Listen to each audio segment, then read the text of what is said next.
First of all, thank you for all the help that you've given us, all of you, the Sangha, and our wider community, helping us with everything. Participation financially. Please continue if you can to help us. Thank you, thank you, thank you. The awakening.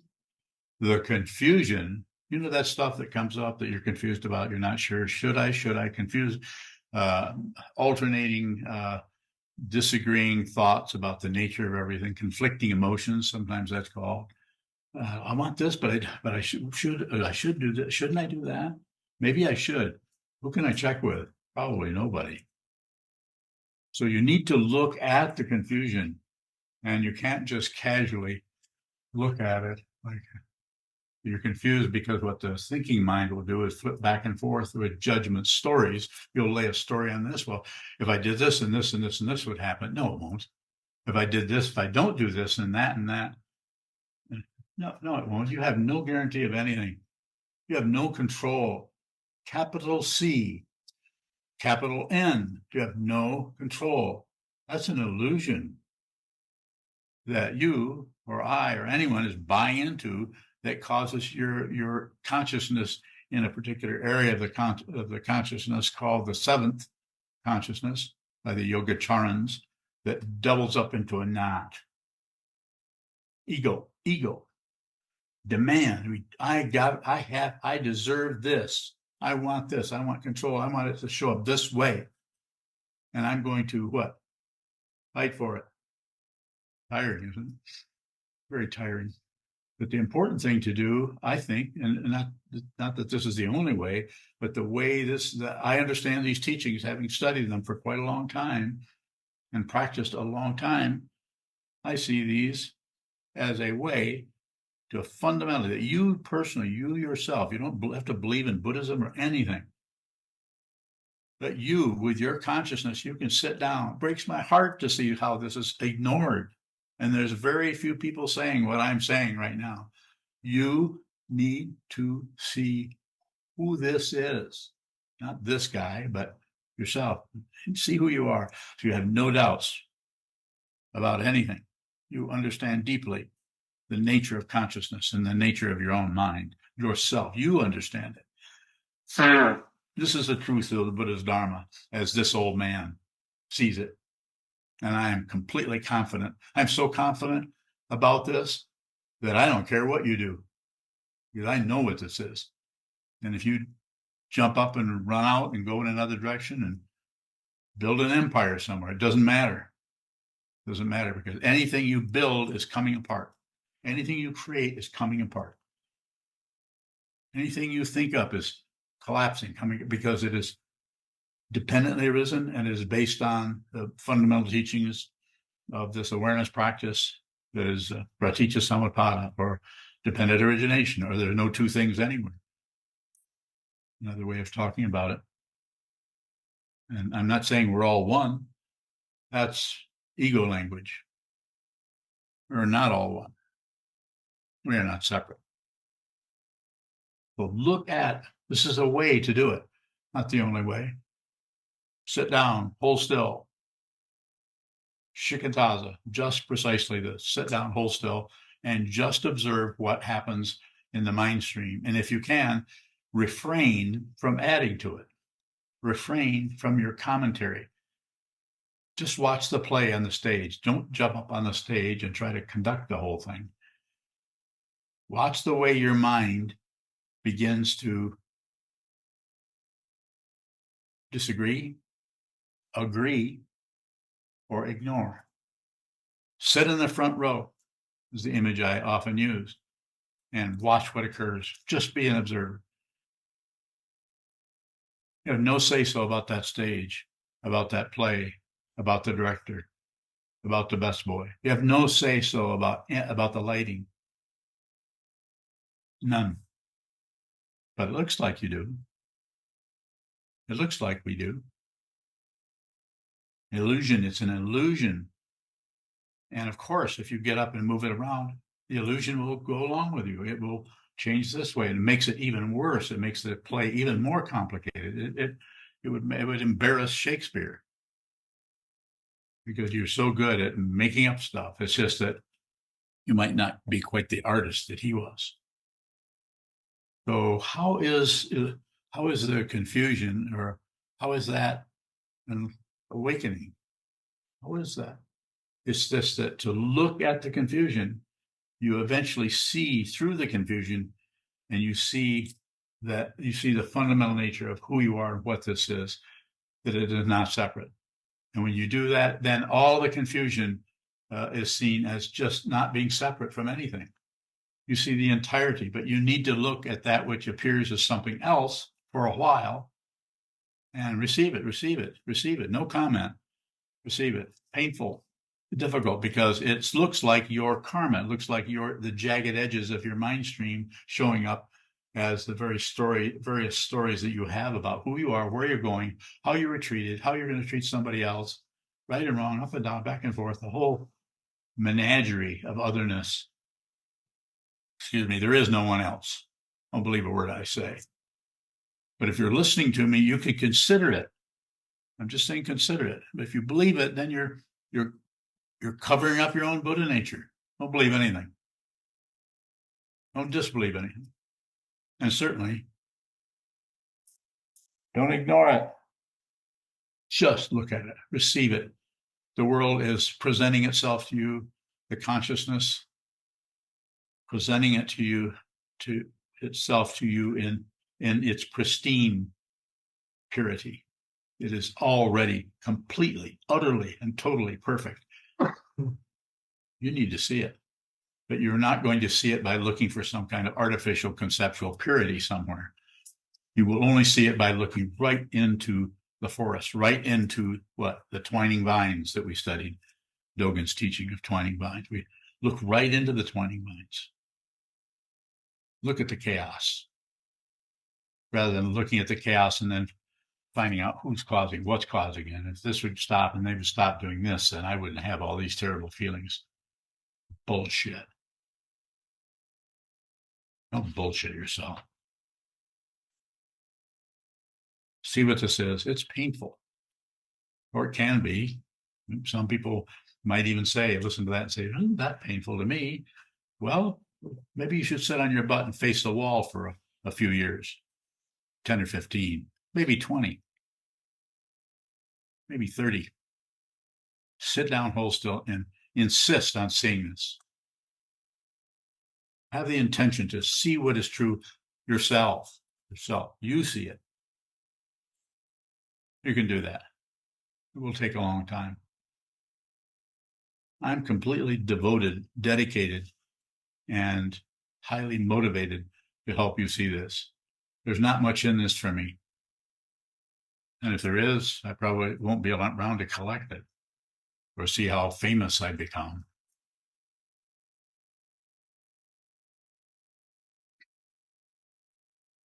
Not concerned with that. But what I am concerned with is, are you getting this message? I will know by the nature of the questions you ask me. I will know if you're understanding what it is I'm saying in a direct and deep way. Yeah, you. You Dao. Oh yeah, I forgot the last part of it. Yeah, you Dao. Go ahead. You said confusion and wisdom, I think, arise together. Yes. And then you just said that you see through the confusion. It's a way of talking about it. What I'm encouraging you to do is whatever arises in the mind stream, no matter how many tangled knots or vines, twining vines, twisted vines, no matter how many there are, how they look, just look at them, just receive them, just smell them, just taste them, just hear them. It can show up in any of them, any area of the mind stream. Think them, whatever thoughts arise, just observe them. Don't take negative thoughts and push them away. Don't take negative thoughts and look somewhere else and justify. The reason I'm feeling this way is because what she said, he said, they said. Not that didn't happen relatively. It could have happened relatively. But this is a spiritual path. This is a path of transcendence. This is a path of realization. And it is not a path of finding out who's right and who's wrong and who's doing the right thing and who's doing the wrong thing. Of course, people are screwing up all over the place and misunderstanding and maybe poking at you for no reason, as the saying goes. But don't do it. Don't buy into that. Liberate yourself by looking at the prison. Liberate yourself by looking at the warp and woof of samsara, the warp and woof of your prison, of how you created these things. Maybe not in this lifetime. More? Now, Bowen, does confusion become transparent? That's a way of talking about it. But the reason I don't immediately say yes is that it's going to show up differently for different people. Some people will just see the opacity of it. They'll just see that it's like a block, but then they'll see that the block is unreal. So a way of talking about that is to say transparent, but you may not be able to see through it.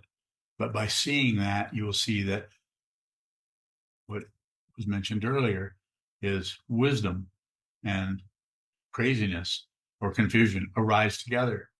It's co-emergence. That's a traditional term for that, or phrase or description.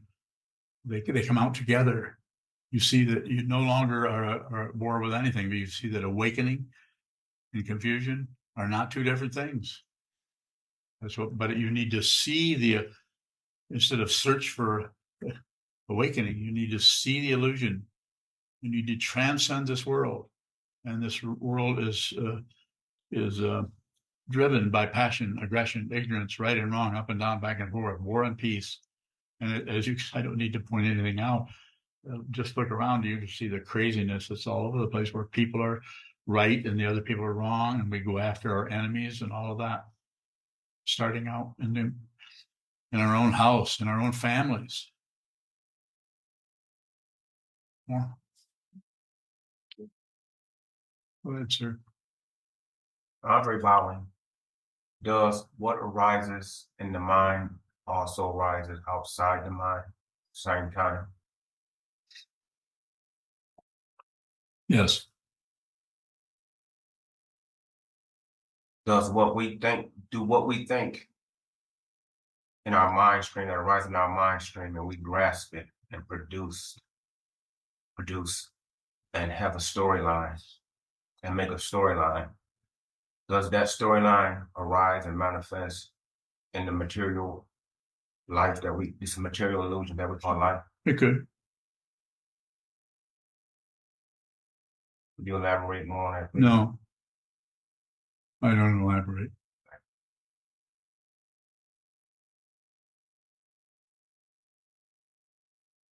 Further questions?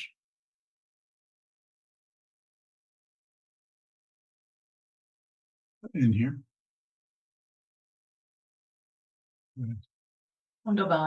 Today in the Dogen reading, we talked about twining vines, and there was a reference to twining vines being both the proliferation of confusion as well as the relationship between the teacher and the student.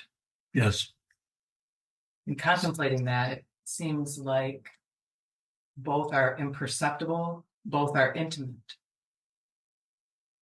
How are the relationship between the teacher and the student like the proliferation of confusion? Because you don't know who the teacher is. You're drawn to the teaching and the teacher and the community, but you don't really know what that is. They look like separate things. Well, So that the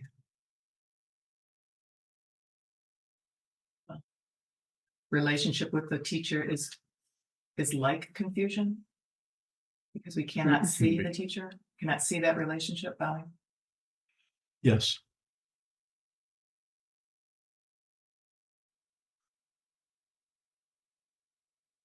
Looks like the teacher's over there. The teacher's inside of you. In the sense. So then the same thing with confusion, it's so intimate, it's difficult to see. It is. shows up in the community also. You can't, the interesting thing about it is that wherever you look, you see otherness or you see confusion. But if you're practicing in the context and with the idea of the Buddha, the Dharma, and the Sangha, all three of these will become mirror-like to you. But you won't know it's mirror-like if you think it's wrong or it shouldn't be that way, or if you fight with the whole thing. So all of them show up as mirror-like, showing you your own nature. And the difficulty there is that your own nature may be covered up by a lot of twining vines or a lot of collages of otherness, collage stories about this and about that. And those may come back to you in the form of other people or the Dharma or the teacher. What about, how does that point to not separate, that metaphor of twining vines?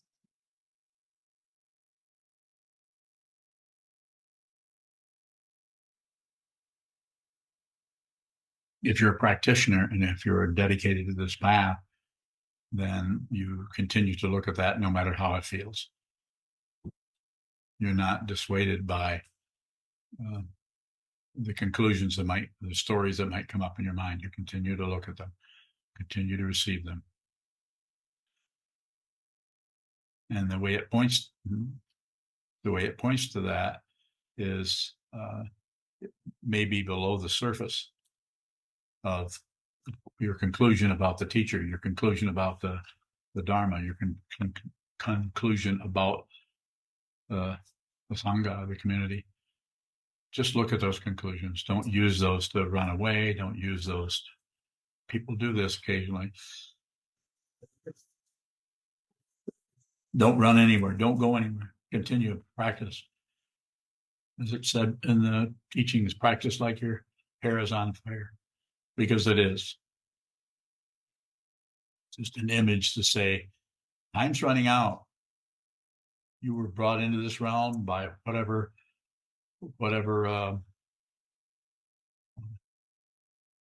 the free and well favored, whatever karma brought you here. Now that you're here, practice. Very few people are doing this. Very few people are actually sitting down in front of a wall and training their mind to see what is fundamentally the truth. And it is supported in this particular context because of this person and several other people that have gotten together to form this monastery and this teaching dynamic that's now going all over the technology we call Zoom, so that people at a distance can participate. Please, just practice it. It may be very, very disappointing as you go along. And the final disappointment, as is said by my teacher, Trungpa Rinpoche, is awakening itself is disappointing. But it's not actually disappointing in the conventional sense of losing something. It's in the sense of gaining everything. It's called Buddha nature, and you can see this, but you can't if you continue to pick and choose and fight and lose and go on and on and on with your life, searching for some kind of otherness, some kind of success story. Don't do it. More?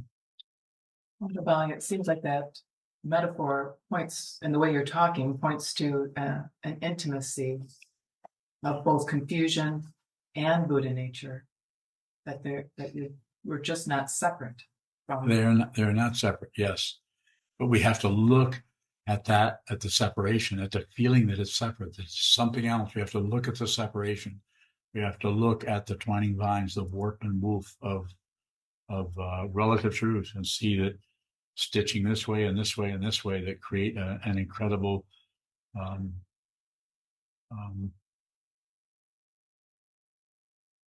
blind or a shield or a protection or a wall, as it says in the Diamond Sutra, without walls of the mind. You have to look at the walls in order for them to come apart. You have to look at them without adding, subtracting, or dividing, without running away, without running into it, without ignoring it. Those are the three basic ways this is described. More? Wonderbang, it seems like both are imperceptible. The proliferation of the confusion and the relationship with the teacher. Seeing the teacher, we can't see who the teacher actually is. Eventually, this is called, was brought up earlier, the meeting of the mind with the teacher. The mind of the teacher and the student come together. They don't actually meet. I wouldn't say it that way. I'll say that they're not separate. If you see that, then you're not just not separate from consciousness only. Because all the teacher is, if it's a true teacher, there's just consciousness there. There's no personhood. Not saying there isn't a personality that shows up, was this way or that way, or so on. But it is not substantial and real. And the person who has realized sees that too, and they know that that's not who they are. But that may manifest in order to teach. But they're not concerned. They're not even concerned about the next day. There is no next day. So that person, without being too fancy about it, is beyond relative truth. Well, at the same time, they're standing right here, and they're living through the body, which is still alive. But the ending of the body doesn't terminate that, who that is, that consciousness.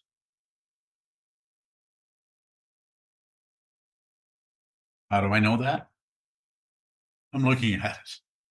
Been looking at it for some time now. Spent a lot of time not knowing how to talk about it. More? Divine, can we see not separate before we see through the imperceptibility? Yes, you're looking at it now, but there's a misunderstanding about it. You're leaving what you're seeing for what you think about it, rather than just seeing it, because just seeing it doesn't include the ego as an identity, as a person, as someone who can get things right or get things wrong.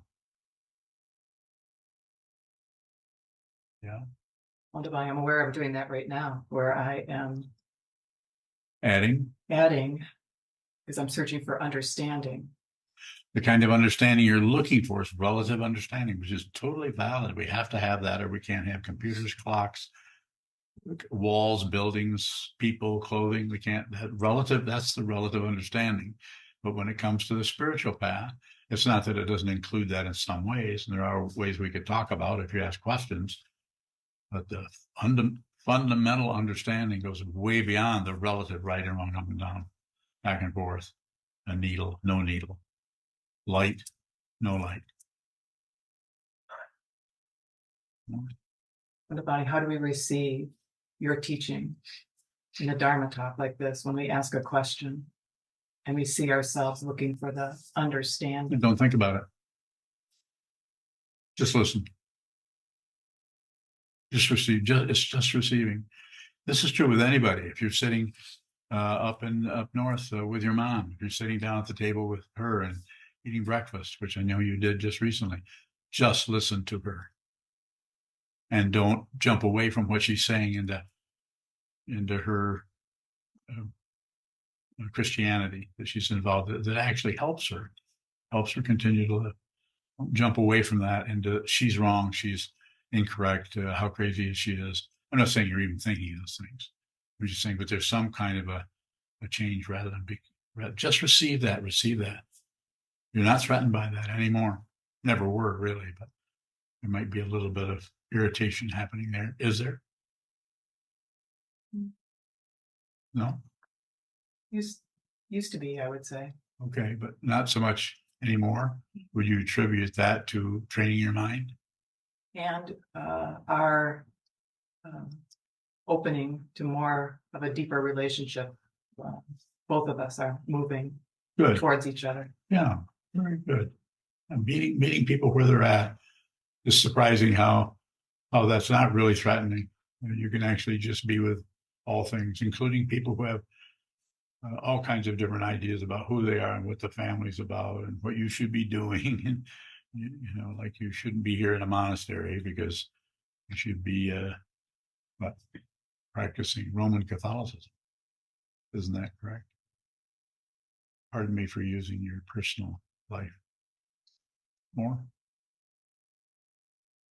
Yes, sir. How can I see that the teacher is inside of me?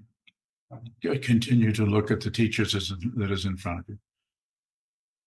You don't have to generate some kind of a secret looking into yourself or see that. Just receive the teacher that's in front of you, your physical teacher that's sitting there. Smell, taste, touch, think, not just the eyesight, but just everything. The room, the sounds, everything is speaking to you and saying, not separate, not separate, not separate. It's not separate. It's not separate. But those who believe that it's separate will fight with everything and are willing to even, not you, but are willing to even hurt somebody in order to prove that they're separate and they're in control. We have it all over the world. This is happening. It's a terrible situation. And people try to go in and actually change that.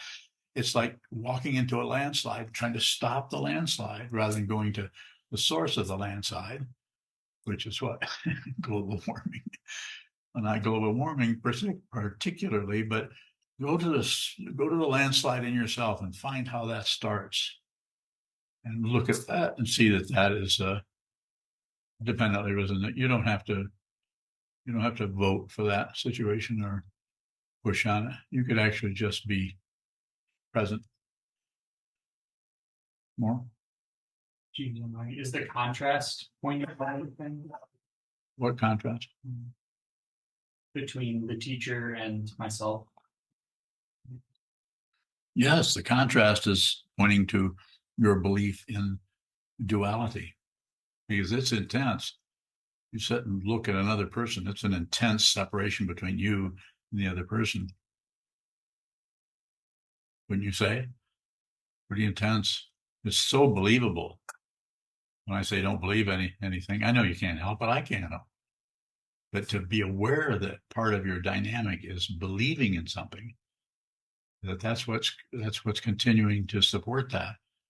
When I say don't believe, as I said, you know, you can't help it, but you could look at the way in which you are controlled by belief. And so it's an area to work on.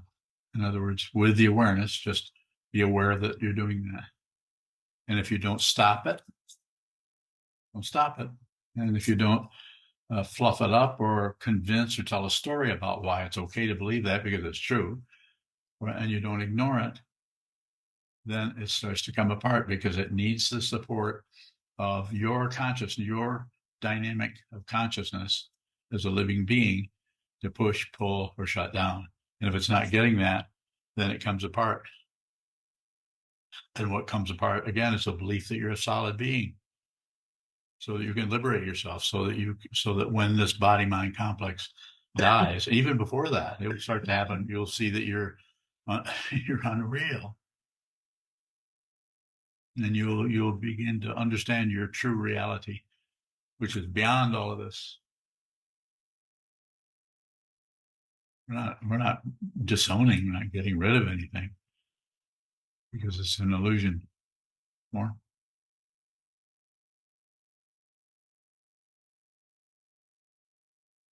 Neil Kabowing. I have several questions from YouTube.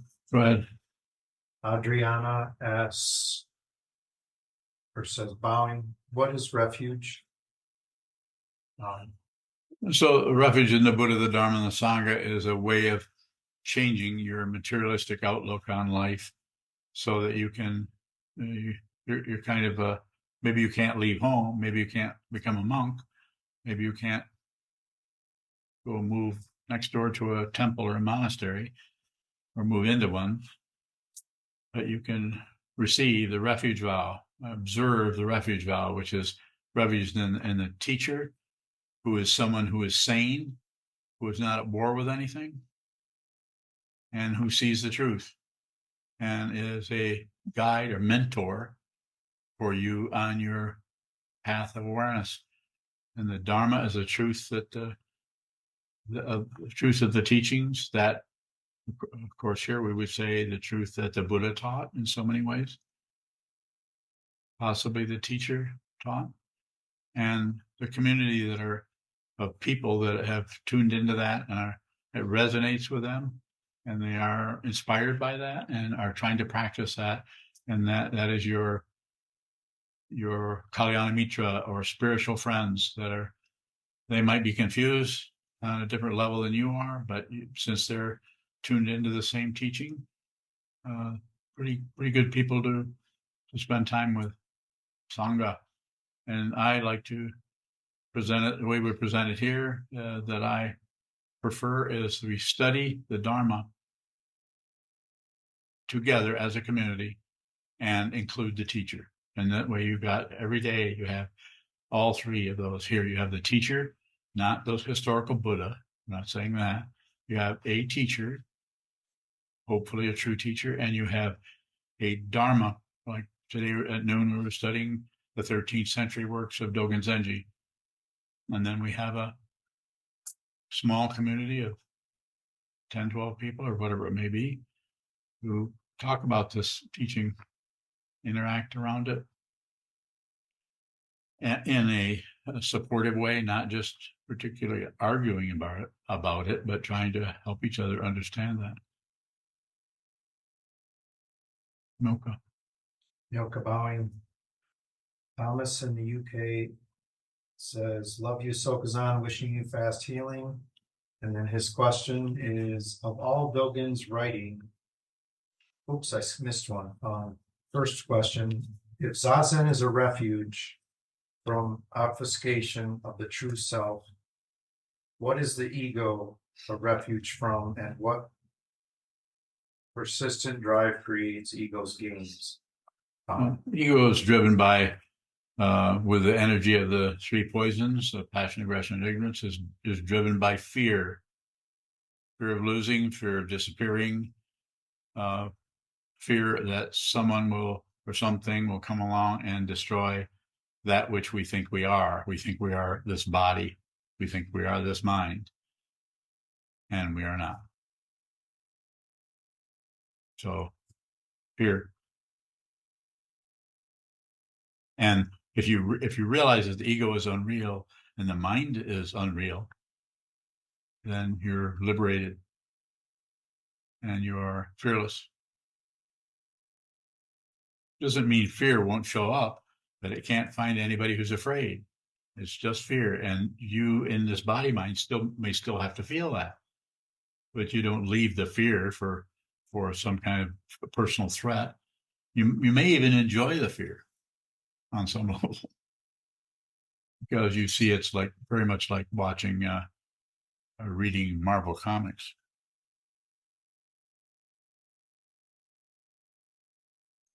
Yes, he has another in regards to Dogen. Yes.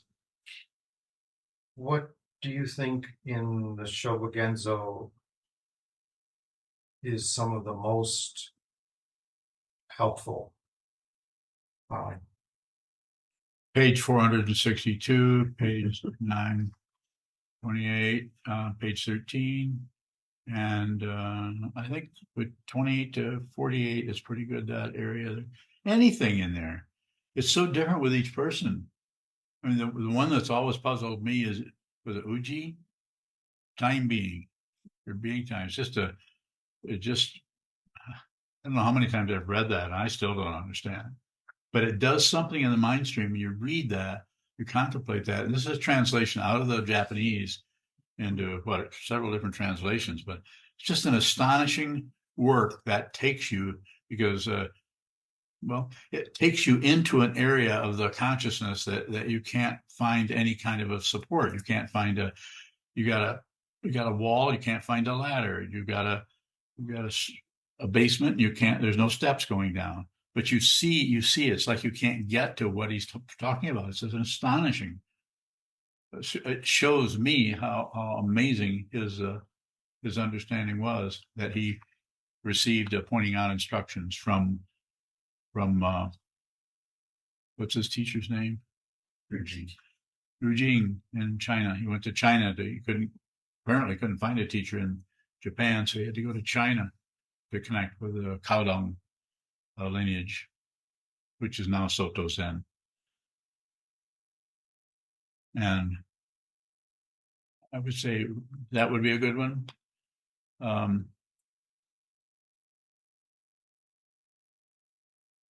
It's just they're all wonderful in different ways. So I would just say just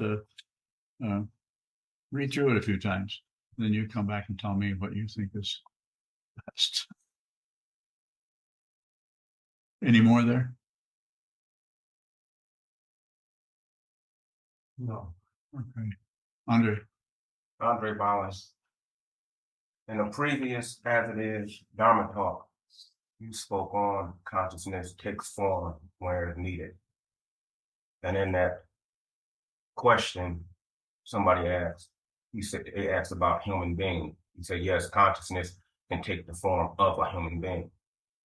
You made additional answer. Your additional answer was consciousness with a plural can take the form of a human being. What's your question? My question is, what is consciousness taking the form of a human being? And how does that help us spiritually? Well, you're here, and you are rising in consciousness. Everything is rising in consciousness. There's a table. These are flowers. There's a carved image. And you're rising, and everyone else is rising in consciousness. So you happen to have eyes, ears, nose, tongue, body, mind, and so that whole structure is rising. And then consciousness, not only you're rising in consciousness, but then a consciousness is, you could say, rising in you, because you are consciousness. So you can actually, if you see that you're not actually the body, then you return to your original nature, which is consciousness only. You came out of consciousness as an individual relative structure, human form. Eyes, ears, nose, tongue, body, mind, legs, knees. You have knees? Yes, you have knees. Hands. And it's an illusion that you're separate from everything else that arose in consciousness, but you're not separate from anything. You are this. You are this, whether you're a living form. You'll be this when you pass.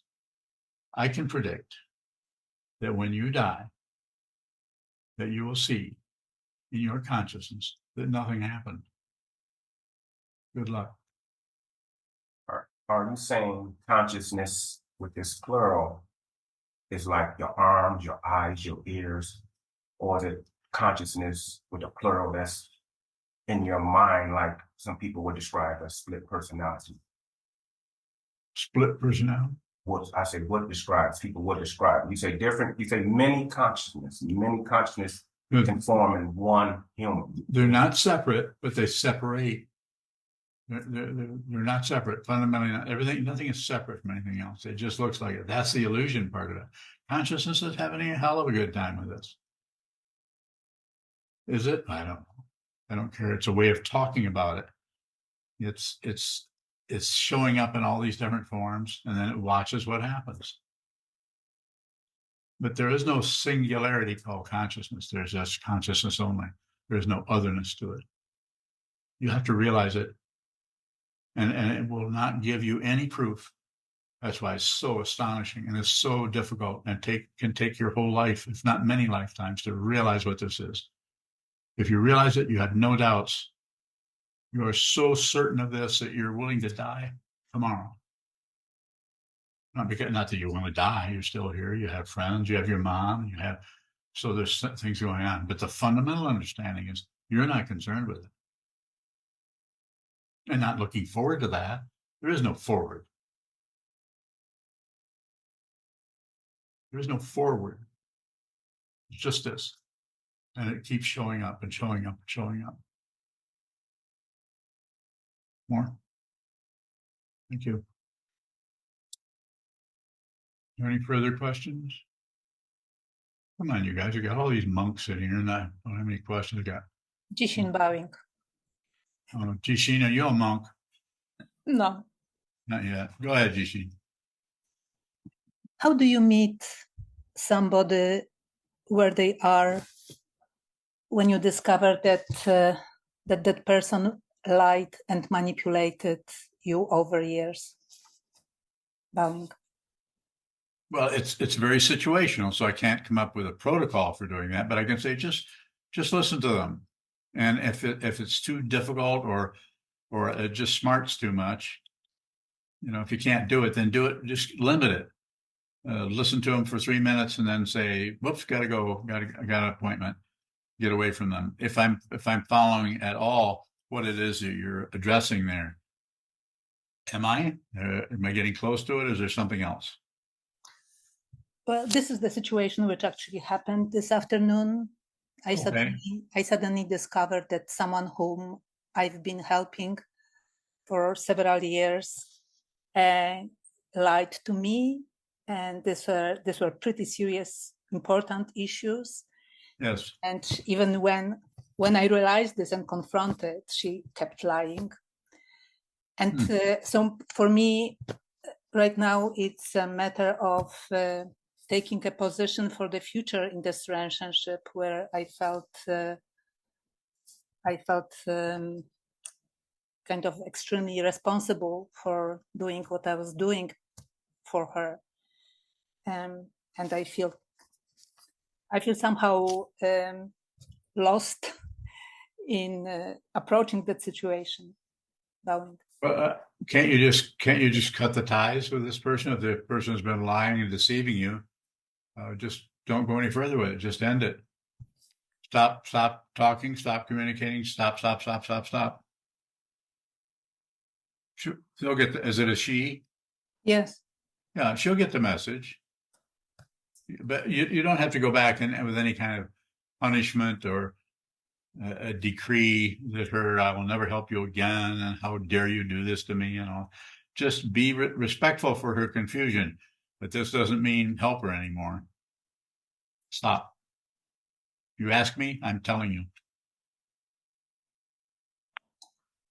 Well, my commitment was pretty deep, but I think I'm very grateful for what you just said. It's helping. There's no praise, no blame. So she's trying to she's trying to be happy too.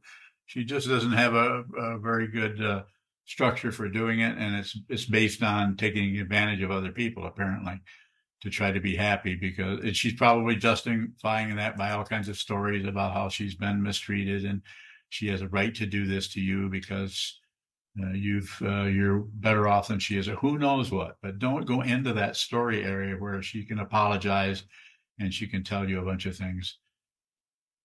Just cut the ties. And if she does call you or send you a letter, don't respond. If she calls you and you pick up and you have her on the phone, say, I hope you're doing good. Can't talk now. That would be the extent of what I would say to do that. Thank you. I also have another question. Go ahead. What is real? Bowing. What is real? Yes. That which never changes. Unchanging.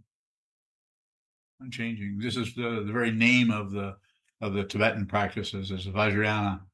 Vajrayana is adamantine, the adamantine vehicle, unchangeable, cannot change. This doesn't mean you have to practice with Tibetans. All of the Buddha's lineages lead to that indestructibility. It's unborn, therefore it's unceasing. So it doesn't come into existence. This is what you're looking at when you're practicing in this way, shikantaza, to see it yourself, so that you can see it. That's what's real. Thank you. So are you saying that shikantaza is the practice to see what is real? It is one of them. There are other ones. The Tibetans have lots of practices to do that. The Japanese Chan Buddhists and the Theravadins are doing the same thing in a different way. It's a different kind of structure, much more conventional, traditional, and is valuable. So I'm not saying what we do here is better than anybody. I'm just saying I don't teach those practices, just like I don't teach Tonglen. That doesn't mean it isn't a valuable practice as long as it's taught by a teacher who understands what that means.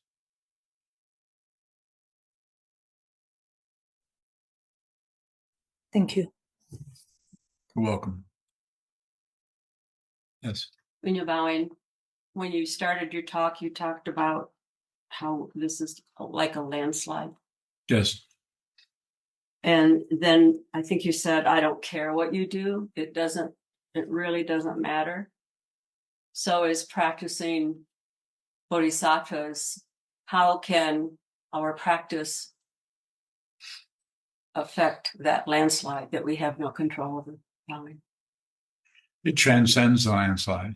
Landslide is relative stuff, and there are relative bodhicitta practices, and there's all kinds of writings on it. I don't need to go into that.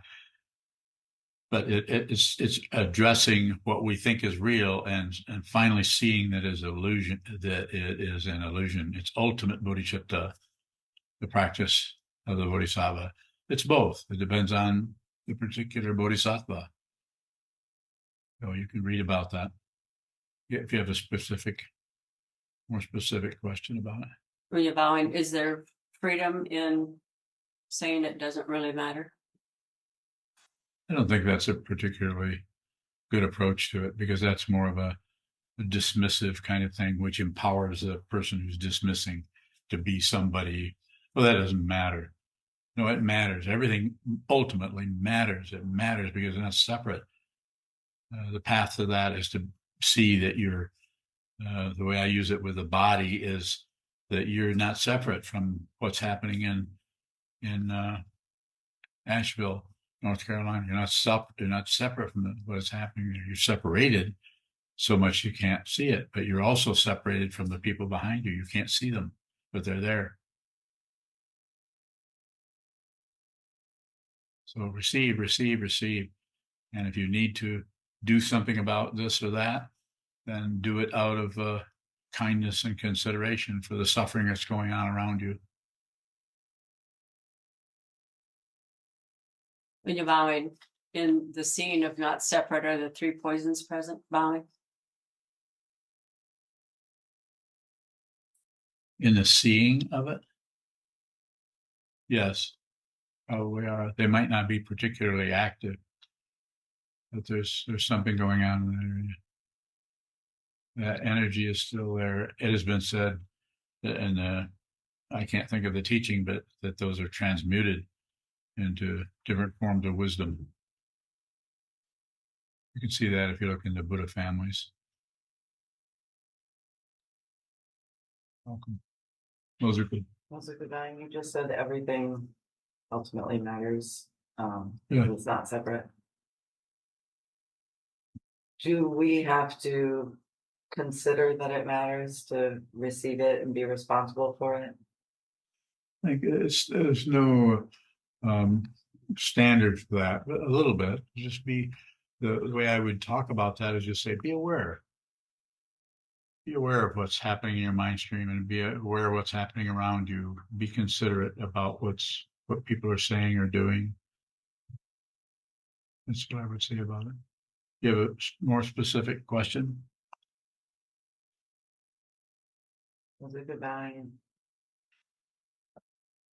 If an area, my work shows up as something that is hard for me to convince myself that the details of it matter.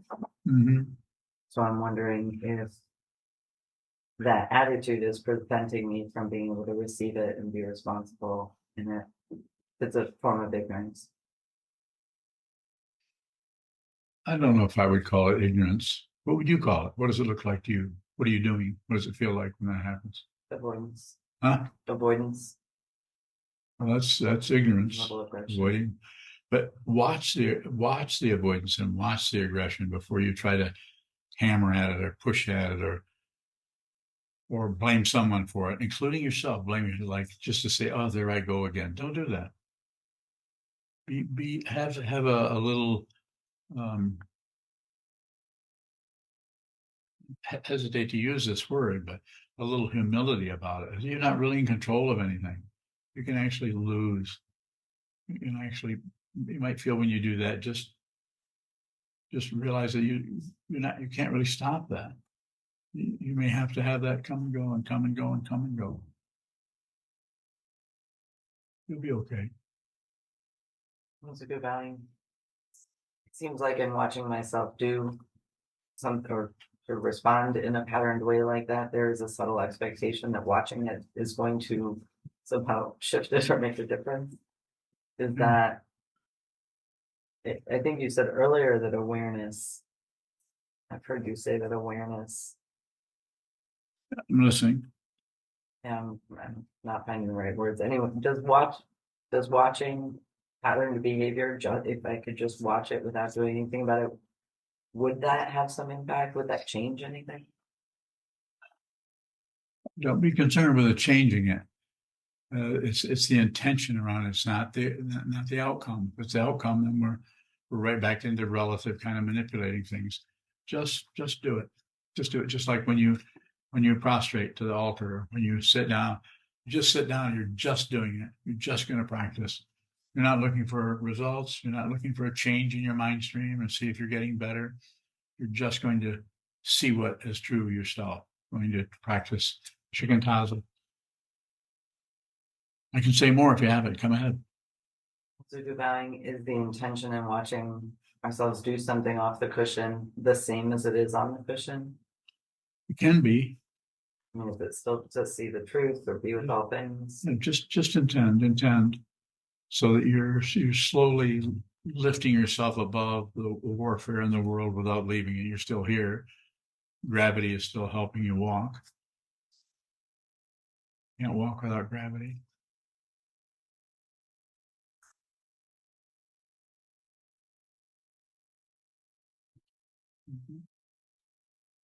Is there a final? Yes. Go ahead. Don't bowing.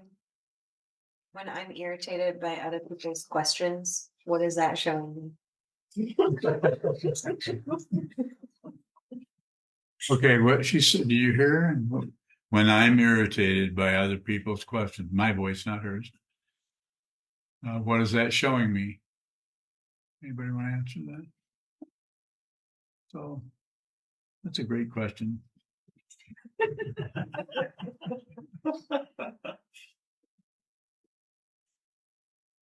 Let me think about it.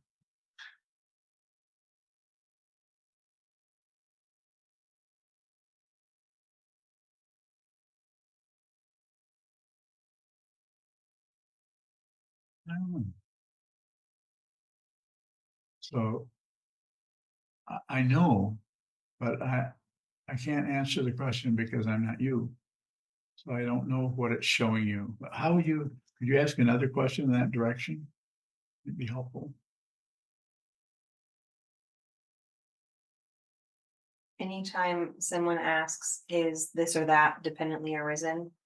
It irritates me because you've said 100 times everything is dependently arisen. Yes.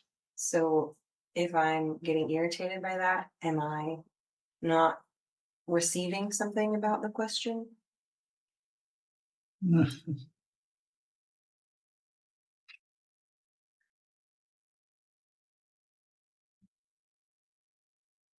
I'm concerned that I might irritate you.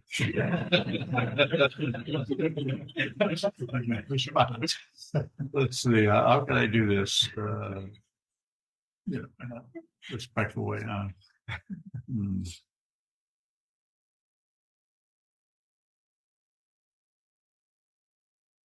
Well, I certainly understand what you're saying, and I don't feel that irritation because I know that people need to hear this over and over and over again. Need to hear that anything that occurs dependently arisen. It's just it has the illusion is a separation, but the understanding is that it has no separation from everything else, but it's very intense. That sound from that kotsu moving from one side of the table to the other. It's so intense that this happened, and that's where we get the illusion of time, because This is happening right now. Clunk. And it wasn't happening a moment ago, and it's not happening right now. So using this movement through space creates the illusion that this didn't happen and now this happened. And so people ask about that over and over again because it's so obvious what I'm saying, but it's not obvious what it's actually pointing to, because we're so convinced of that, because we believe that these are our cheeks. This is my nose. These are our eyes. This is my forehead. These are my hands. There are other people sitting in here. It's so incredibly convincing that you actually have to see it. This is why I say, sit down, hold still, face the wall, and see who you are. See what this is, and this can come about. And some people don't have as good a memory as you do.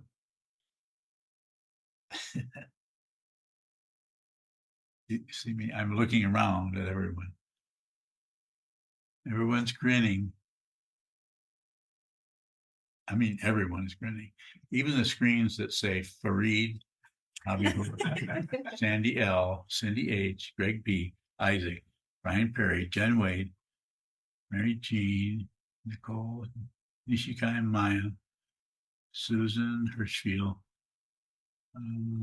Yeah, I think I got all. And then all the other ones, their faces are there, so I can see them. And there's 31 screens on it. I think it's very simple. It's just, you know that, you've heard me say that. And you hear other people ask about it again and again and again. But you get irritated about a lot of things, don't you? What other things? You ever get irritated about the garbage can being full? If it was full, I would be, yes. Yeah, but you don't, it doesn't get very full, because why? Yeah. Because that guy is not going to let that garbage can get full. We know about that.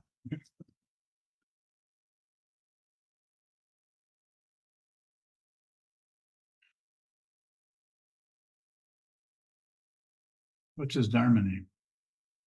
In-law, What's it mean? hidden dragon. It does? I thought it was distant. Isn't it distant? Did I get your name wrong?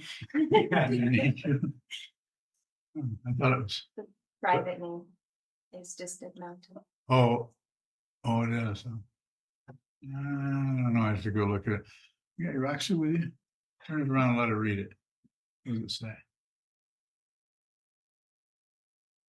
Distant Mountain, hidden dragon. Darn. I'm getting old. I'm not getting old. I am old. So thank you. Thank you for the question. Any further question about that? I think anytime I get irritated, I feel like I need to make a project of it, or I need to see deeper into it or something. So You don't. can You don't just you don't have to cut it off either, or stop it, or do anything. But just look at it and watch what it does. If you don't push on it, aggression. If you don't pull on it, or passion, or explain, or add stories to it, and if you don't turn away, ignore it, or distract yourself into something else, it starts to come apart. As Kobun said when he translated the Heart Sutra, falling apart. That was his experience of the Heart Sutra, is falling apart, falling apart, falling apart. Nothing to do. In other words, nothing to think, nothing to come up with, no guesswork. He was just what? Present. I met him. He was incredibly present. It frightened the hell out of me. But I wasn't able to experience the fright because I covered it up with my pride. And I look back at it now, it's heartbreaking to see what I did. Very embarrassing to me. Because I had a Dharma master sitting right in front of me. And I couldn't receive it because fear and embarrassment now that I had so much pride that I didn't need a teacher. I didn't need another teacher. I understand. Well, I didn't. And I was lucky enough to even meet that gentleman who was only 2 years older than me. Just received. If there's one more question, is there one more? Milka bowing. There was another one from Adriana. Okay.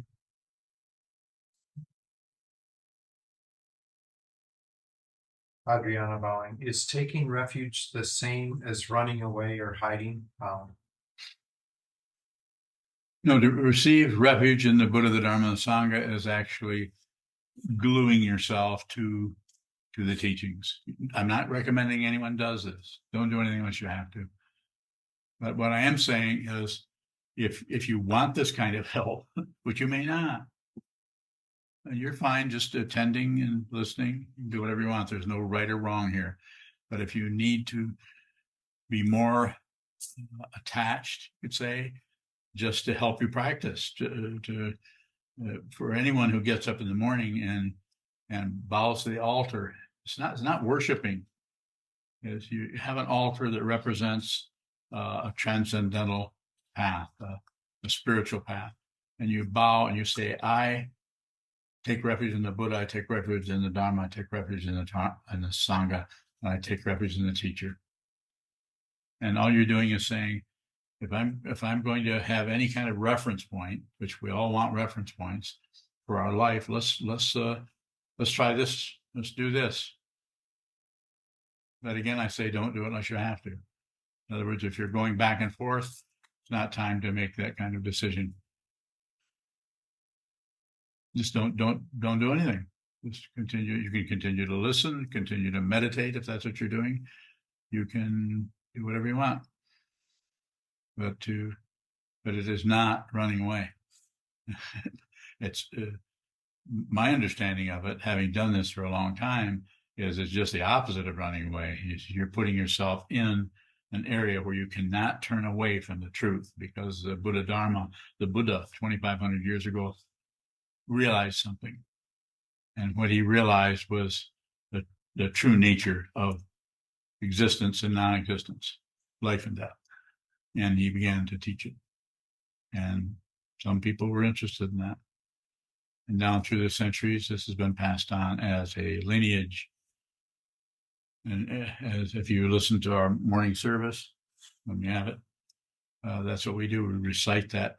We prostrate to the altar, and we recite that lineage, the whole lineage, including the lineage of women in all the different orders and lineages, both ancient Indian, Chinese,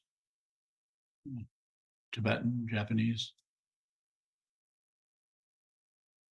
so on. So it's not running away. But again, it's up to you.